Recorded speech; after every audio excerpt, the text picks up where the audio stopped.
A war of words has broken out over the decision to evacuate rescue dogs over people in Afghanistan.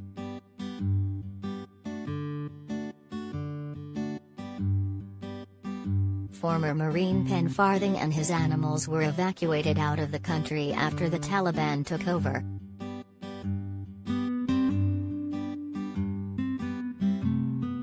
The rescue dogs are now starting their quarantine in the UK as thousands are forced to live under Taliban rule after it rampaged through Afghanistan and took the country.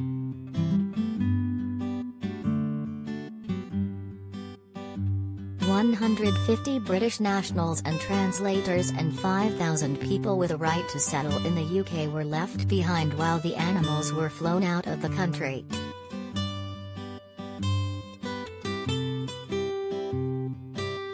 The 200 cats and dogs have been taken to an animal sanctuary for their quarantine.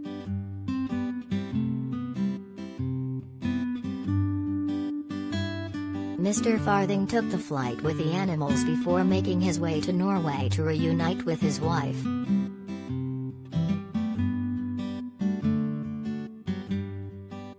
The Daily Mail has reported that Major James Bolter, a reservist in the Royal Logistic Corps, questioned why the UK put more effort into rescuing the animals than those left behind.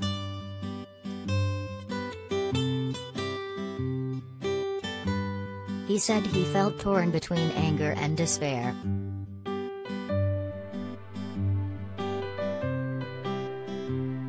Ex-paratrooper, Major Andrew Fox said it was insane that the dogs were facilitated into an airport while British citizens and Afghan allies remained outside it.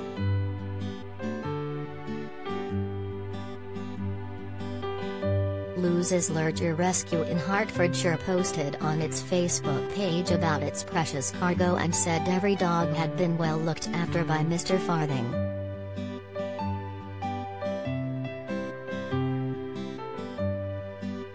Wales Ape and Monkey Sanctuary, whose staff also helped with getting the animals from Heathrow Airport to their place of quarantine, posted photos of the dogs being cared for.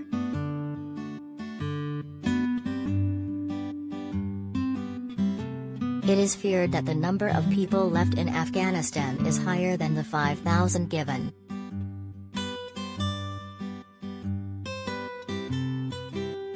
Dominic Dyer, an animal rights campaigner and friend of Pen Farthing, claimed Ben Wallace, the Secretary of State of Defense, acted disgracefully towards the ex-Royal Marine after he denied allegations that he had blocked a private flight to rescue the cats and dogs.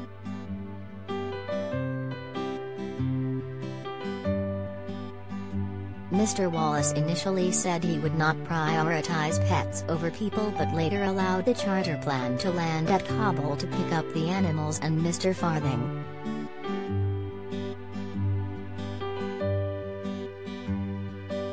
However, Mr. Farthing told Good Morning Britain that nobody in the British government facilitated my entry into that Kabul airport. I did that with the Taliban.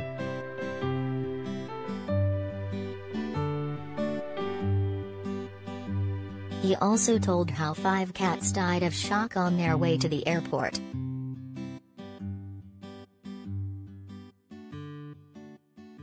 UK law requires that the dogs will have to stay in isolation in kennels for up to 6 months, depending on when they had their rabies vaccine. If any of the dogs are found to have any diseases, there is a chance they will be put down.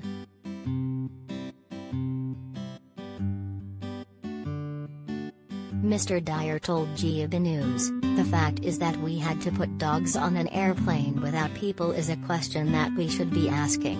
How did we get to that point? That plane was sat on that runway. We were in contact with Dominic Raab's office, and we were begging him to let someone get on that plane."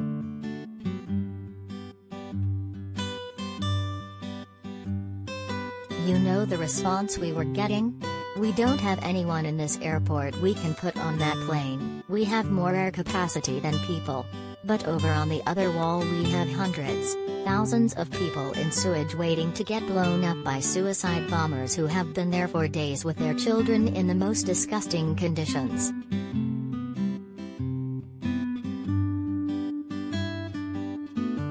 So this whole operation has been appallingly handled.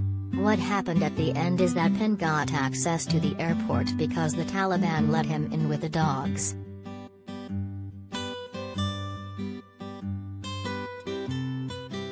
Major Bolter told The Times, "Was this for worthy Afghan politicians or special forces?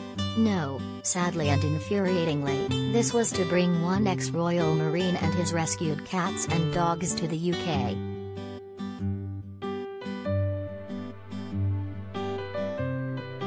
What do I tell those people left behind when they ask me why the UK put more effort into rescuing abandoned animals than them?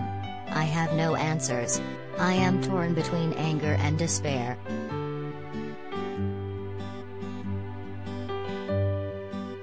Shelter staff are still in their homes in Afghanistan, Mr. Dyer said. He added that the charity is in contact with them and that efforts would be made to get them out of the country.